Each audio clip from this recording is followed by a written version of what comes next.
Hi students, how are you? Welcome to my channel Doctor's Physics, and in this video we are going to study about the applications of Gauss law. In that applications of Gauss law, today we are going to study about the electric field at a point due to two concentric spherical shells. Today we are going to study about the electric field at a point due to concentric spherical shells. Okay. Now see here. There are two shells. Shell having a charge Q1 and radius is R1. Another shell, concentric shells means for both the shells the center is same. Therefore, for another one, the radius is R2 and the charge is Q2. Okay. These inner shell and these outer shell. Now they told to find the electric field intensity as a point. They told to find the electric field intensities at a point P1 and P2, then P3, then P4, and then lastly P5. Now see here, P1 is a point which is outside the both the shells. P2 is a point which is on the surface of the outer shell, and P3 is a point which is between the inner shell and the outer shell, and P4 is a point which is on the inner shell, and P5 is a point which is inside the inner shell. Okay, now they told to find electric field intensities at all these 5 points. Okay, now before this you have to know a small concept already I discussed in the previous video. The electric field would be a spherical shell. If the spherical shell of radius r and the charge is q, and if by assuming a point P which is outside, if I am assuming a point P which is outside the shell, what is electric field? If R is greater than this capital R, then the electric field is nothing but kq by small r square. That means from the center what is the distance? That is r, therefore r square. Now by chance if the point is on the surface, if the point is on the surface of the shell, then if r is equal to capital R, then what is electric field? The electric field is kq by capital R square. Because small r is nothing but the capital R. Now by chance if r is less than capital R, what is the meaning of that? When the point P is inside the shell, then this is a distance, right? R, and this r is less than this capital R, then the electric field is 0. I think you guys remember this. In previous video only we studied this. Okay. Now I am using the same concept to solve this problem. Okay, see here.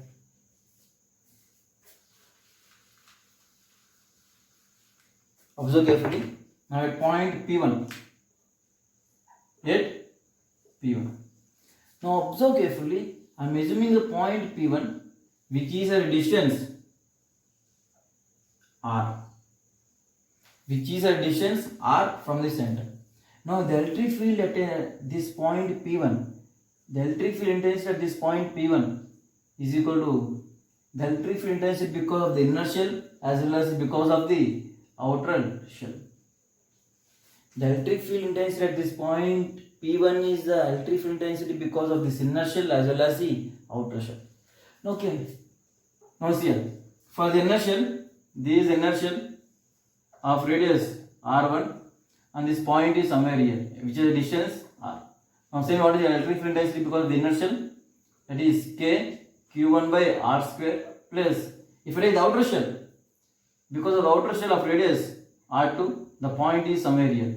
Even for outer shell also the point is outside at a distance r. Therefore what is that? K q2 by r square. Therefore what is the resultant electric field? The resultant electric field is nothing but k by r square into q1 plus q2. Okay. Now at point P2, now say me, at point P2, where is the point P2? Here is the point which is on the surface of the outer shell. Now see here. The electric field here also it is because of the inner shell as well as the outer shell. Okay. Now what is because of the inner shell? If I take inner shell, the inner shell radius is r1. And where is the point P2? The point P2 is somewhere here. And the distance is, what is the distance? This point P2 is on the outer shell surface. That means the distance from the center is nothing but the radius of the outer shell. Therefore, the distance is R2. Therefore, what is the electric field intensity? That is K Q1 by R2 square plus, because of the outer shell. If I take the outer shell of radius R2, the point is on the surface. When the point is on the surface, what is the electric field? K Q2 by R2 square. Therefore, K by R2 square Q1 plus Q2. That is the resultant electric field. Now at point P3, where is the point P3? There is here. The point P3 is here, which is between the inner shell and the outer shell. Okay, now I am measuring this point P3 at a distance some R. Now same for the inner shell, this is the inner shell of radius R1. For the inner shell, the point P3 is here. The point P3 is outside the inner shell, therefore at a distance R. Therefore the electric field intensity is K Q1 by R square plus, for outer shell, this outer shell of radius R2. For outer shell, where is the point? The point P3 is here, somewhere here, inside. Whenever the point is inside the spherical shell, the electric field intensity is 0, plus 0. Therefore, what is the electric field intensity at this point P3? That is only because of this inner shell. Because of outer shell, it is 0. Because the point P3 is out inside the outer shell, therefore the electric field intensity is 0. Now at point P4, where is the point P4? Here the point P4. On the surface of the inner shell. Okay. For inner shell R1, radius is R1, the point P4 is on the surface. When the point is on the surface, then what is the electric field? The electric field is K Q1 by, what is the distance? That is nothing but R1 square plus, if I take outer shell, this outer shell of radius R2. And for outer shell, the point P4 is, where is the point P4? The point P4 is, for outer shell, it is inside. Here. When the point is inside, the electric field is 0. Therefore, the electric field intensity at point P4 is K Q1 by R1 square. Next one, at point P5, which is inside the inner shell. Therefore, same. This is the inner shell R1 and the point P5 is here. That means the point P5 is inside the inner shell. Therefore, the electric field intensity 0 plus. For outer shell, this is R2. Even for outer shell, the point is inside. Therefore, electric field is 0. Therefore, the overall electric field at a point P5 is 0. At point P1, K by R square into Q1 plus Q2. The point P1 is outside both the shells. At point P2, K by R2 square into Q1 plus Q2. At point P3, because of the outer shell, the electric field will be 0. Therefore, K Q1 by R square. And at point P4, K Q1 by R1 square. And at point P5, which is inside both the shells, the electric field is 0. I think that is clear. Okay, now we will see about the solid angle and the relation between the solid angle and the plane angle. Now I am going to solve 1 or 2 problems by using a concept. That is very important. Already I discussed in the previous videos, but again I will discuss within 2 or 3 minutes. I will complete it and I will solve 1 or 2 problems. Okay, now we will see it. Okay, see this question. The point charge Q is placed at a distance d from a center of a circular disc of radius r. That means there is a disc of radius r and there is a point charge which is kept at the center Q, which is a distance d. Okay. Now what are we to find? Find the flux flowing through the disc due to the charge. That means this is a charge. Always the charges will give out the electric field lines. This is a charge and this will give the electric field lines in all the directions. Top, front, back, right, left, in all the dimensions, in all the directions it will send the electric field lines. Now they kept a plate in front of me and they told out of all these, how many field lines are passing through that plate. They told to find that. Now for that I need the concept of solid angle. Now see here. What is a solid angle? Now assume this is a plate. This is some plate. I placed a plate in front of me. I placed a plate in front of me and I am seeing this plate. I'm viewing this plate. How I will view this? I can't view this in 2 dimension. I can't only make this angle. I'll make a 3-dimensional angle. Can you guys imagine? I'll make a cone shape angle. This cone shape, this 3-dimensional angle is nothing but a solid angle. That means here, this I, and I am making a 3-dimensional angle. And this 3-dimensional angle, we know that we call it as a solid angle. Solid angle. Okay, now see here. And the solid angle is given by the formula area by distance square. The area of this plate is A, and the distance, perpendicular distance between the disc and my eye is nothing but D. Therefore, distance is nothing but D. Therefore, solid angle is nothing but area by distance square. Okay, keep aside. Now, one more thing. What is the maximum solid angle? Okay, now see here. This is some charge. Now the charge can release the electric field lines in all the directions. Top, left, front of you, back side. In this angle, in this angle, in this, all like overall it can. Overall, in this as well as in this, overall. This is nothing but 3-dimensional angle, right? This overall, the maximum angle is 4 pi. The solid maximum angle is 4 pi. The maximum solid angle is 4 pi. What is the maximum 2-dimensional angle? That means if this is the maximum 2-dimensional angle is like this, a circle, it means 360 degrees, that is 2 pi radians. But it is not 2-dimensional, it is 3-dimensional. The maximum 3-dimensional angle is, that means maximum solid angle is 4 pi. 4 pi is steradian, the unit is steradian. Okay. Completely about the solid angle and the plane angle I discussed in units and dimensions playlist. There is one video. I made a video on this solid angle and plane angle. Please go and watch that. That is very important video. Okay, now see here. I got the maximum solid angle. That means, what is the flux? What is the flux? Because by this charge, if this is a point charge Q, this will release the electric field lines in all the directions.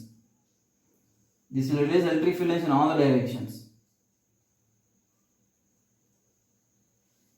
In all the directions. In whole, everywhere it will release the electric field lines. That means the maximum angle is 4 pi. What is the flux? The flux is nothing but Q by epsilon naught. The flux released by the charge is Q by epsilon naught. You have to remember that. The flux is Q by epsilon naught. And that is released in which angle? In how much angle it is released? That is 4 pi. Okay, simple. I will say, I will make it simple. I am standing here. They gave me like 100 stones. They gave me 100 stones. And they told me to throw the stones in all the directions. Top, right, back, front, down. Everywhere I am throwing the stones.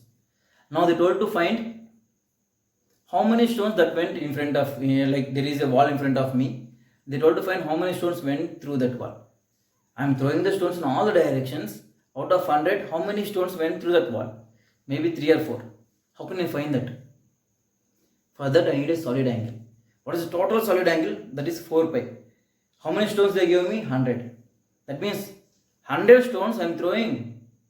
100 stones I am throwing in 4 pi degrees. That means in all the directions, 4 pi angle. Now they told to find the stones through that front wall. How can I find? First of all, I have to find the solid angle made by that front wall. For 4 pi, 100 stones. For that solid angle, how many stones? The same thing here. For 4 pi, maximum is 4 pi. For that, the flux is 5. And for some solid angle, here is making some solid angle. This plate is making some solid angle. And for this solid angle, how much flux? That is 5 dash. There is 100 lines. 100 lines are going in all the directions. And they told how many lines are passing through this disc. That means this disc is making some solid angle. If out of whole dimension, that is 4 pi, the field lines are 100. Now out of this plate, how much? That is, you have to find solid angle.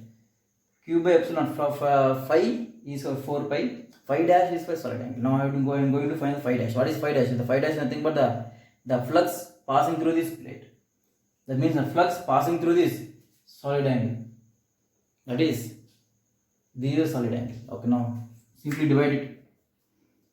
5 by 5 dash must be equal to 4 pi by solid angle. Now what is the solid? What is the 5 dash? The 5 dash is nothing but 5 by 4 pi into solid angle. Why got a 5 dash? 5 dash is nothing but 5 by 4 pi into solid angle. Okay, now I have to find the solid angle. How can I find the solid angles here? What is solid angle?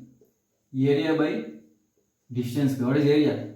D is a circular disc of radius r. Therefore, area is pi r square by what is the distance? They gave us d. Therefore, d square. I call the solid angle. Therefore, find the flux passing through this disc. What is the flux passing through this disc? That is 5 by 4 pi into pi r square by d square. Now what is the flux? The overall flux is how much? The overall flux is in all the directions. That means 4 pi. Overall flux is q by epsilon. Now what is the 5 dash? There is nothing but the flux passing through this disc. There is nothing but the number of electric field lines passing through the disc in front of me. What is it? Flux I can write as q by epsilon naught. Therefore, q by epsilon naught into 4 pi r square by d square. Therefore, pi cancelled off. Now what's the flux? How much you will get? Q r square by 4 epsilon naught d square. That is the flux. If flux phi is the total flux, then phi dash is the flux passing through this disc. That is q by 4 pi epsilon naught r square by d square. I think this is clear. Okay, this little bit complicated problem. You should be very thorough with the solid angle. If you guys can't imagine what is a solid angle, then it is very difficult. For this, please go and watch that video which is in the units and dimensions playlist. Then you will get some idea. Okay, by this we end up this video. And in next video we will see the metals in a uniform electric field. And if you guys have any doubt, it may be any topic, it may be 11th class, it may be 12th class topic, please mention my mail or my WhatsApp number which is in the description. Within 24 hours all your doubts will be clarified. Thank you.